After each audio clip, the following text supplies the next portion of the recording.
الحمدللہ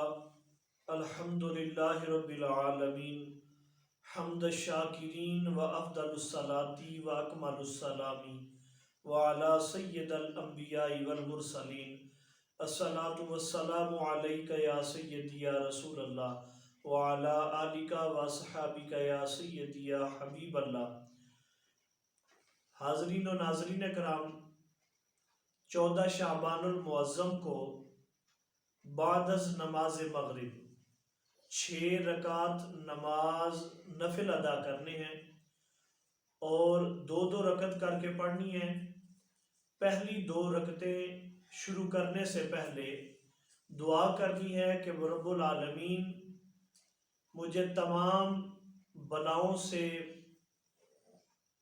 نجات عطا فرما اور اپنے حفظ و امان میں رکھ۔ اور دوسری 2 رکعتوں کو شروع کرنے سے قبل دعا کرنی ہے کہ مولا صرف اپنا محتاج رکھ، مجھے کسی کا محتاج نہ کرنا۔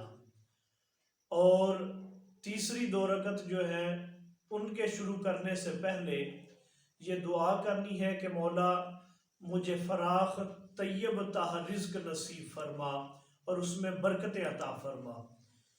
یہ 6 رکعت آپ ادا کریں گے تو انشاءاللہ اللہ تبارک و تعالی ان کے صدقے سے آپ کی دعاؤں کو قبول فرمائے گا اور اللہ تبارک و تعالی آفات و بلیات سے بھی محفوظ رکھے گا اور آپ کو کسی کا محتاج بھی نہیں کرے گا اور سارا سال آپ کے رزق میں برکت بھی ہوگی اور رزق بھی اللہ پاک فراخ نصیب فرمائے گا۔ تو تمام مسلمان بھائیوں سے گزارش ہے کہ اپنے قیمتی وقت سے اپنا وقت نکال کر رب العالمین کے حضور ان نوافل کو ادا کیجیے۔ اللہ پاک عمل کی توفیق عطا فرمائے۔